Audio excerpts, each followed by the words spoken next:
어쩜 이렇게 시간이 안 가는지 정말 버스 안에서 고인 이불 속에서 고인은 언제나 너에게 고인. Assalamualaikum warahmatullahi wabarakatuh. Perkenalkan, nama saya Ria Puspitasari. Saya dari TK Mutiara Hati. Di sini saya akan mengikuti lomba pembuatan APE dalam rangka Hari Guru Nasional. Berikut adalah video cara pembuatan APE yang saya buat. Berikut adalah alat-alat yang dibutuhkan.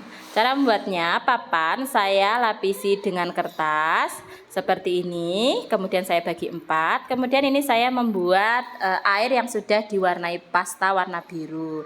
Ikan-ikanan juga. Nah, ikan-ikan ini saya tempelkan. Kemudian ini airnya tadi saya rekat dengan double tip. Ini saya perumpamakan sebagai air laut. Kemudian ini ada kapas yang dibulat-bulatkan. Ini saya jadikan nanti bentuk awan. Setelah itu saya membuat pohon. Ini batangnya dari pelepah pisang. Kemudian daunnya dari daun lamtoro. Setelah ini saya membuat daratannya. Saya pakai lem foam dulu. Terus saya taburi dengan pasir. Setelah itu saya membuat matahari dari tutup botol bekas dan membuat aliran sungai dari pasta warna biru, dan mika ini saya tempelkan. Lalu saya gambari titik-titik air dan beginilah hasilnya. Nah, inilah hasilnya APE yang saya buat tadi. Saya mengambil topik gejala alam dengan subtopik proses terjadinya hujan. Nah, bagaimana cara bermainnya atau cara memperagakan APE ini? Yang pertama adalah yang biru-biru ini, yang dari air ini saya perumpamakan adalah lautan. Nah, seperti ini. Proses terjadinya hujan yang pertama adalah air laut itu menguap ke atas. Kenapa bisa menguap? Karena adanya bantuan dari sinar matahari. Setelah air-air itu menguap, air itu akan ditangkap oleh awan.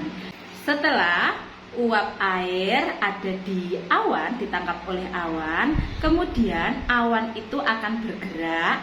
Kenapa bisa bergerak? Karena adanya bantuan angin. Dia bisa bergerak kemana saja. Nah, ini saya contohkan akan turun hujan di daratan seperti ini. Nah, awan-awan itu bergerak, kemudian sudah berkumpul, kemudian terjadi namanya awan itu menjadi gelap atau mendung.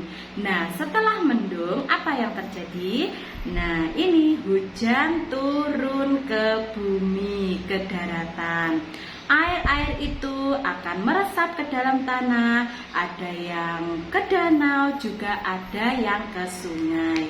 Lah, setelah dia turun ke tanah, ke sungai, apa yang terjadi? Air itu pada akhirnya nanti akan kembali lagi ke laut. Nah, seperti ini. Begitulah proses terjadinya hujan. Sangat mudah sekali dipahami oleh anak-anak jika kita menggunakan APE seperti ini. Air laut menguap, ditangkap awan, kemudian dia akan berjalan karena dibawa oleh angin. Terus nanti awannya menjadi gelap mendung, kemudian terjadi hujan, hujan turun ke tanah, ke sungai, lanjut kembali lagi ke laut. Nah, demikian alat APE yang saya buat, cara memperagakannya. Kemudian tujuan pembelajaran yang ingin dicapai yang pertama yaitu 6.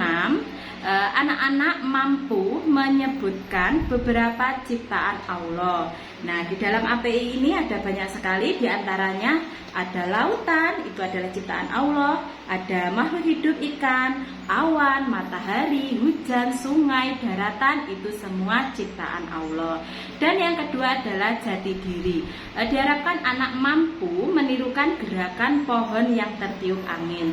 Kita bisa juga menjelaskan jika akan terjadi hujan atau proses terjadinya hujan, terkadang juga ada angin yang meniup cukup kencang sehingga pohon-pohon akan bergoyang-goyang. Nah, di sini anak bisa menirukan gerakan pohon yang tertiup angin. Dan yang ketiga adalah literasi. Diharapkan anak mampu untuk menceritakan kembali bagaimana proses terjadinya hujan dengan cara mereka memainkan AP ini, sehingga mereka lebih mengerti, tentunya dengan bahasa-bahasa mereka yang sederhana. Di sini saya juga punya nyanyian tentang proses terjadinya hujan. Air laut menguap dibantu matahari, lalu tertangkap awan, awan terbawa angin, awan menjadi gelap, turunlah rintik-rintik. Hujan, hujan, begitulah prosesnya. Hujan, hujan, begitulah prosesnya. Demikian presentasi tentang APE proses terjadinya hujan dari saya.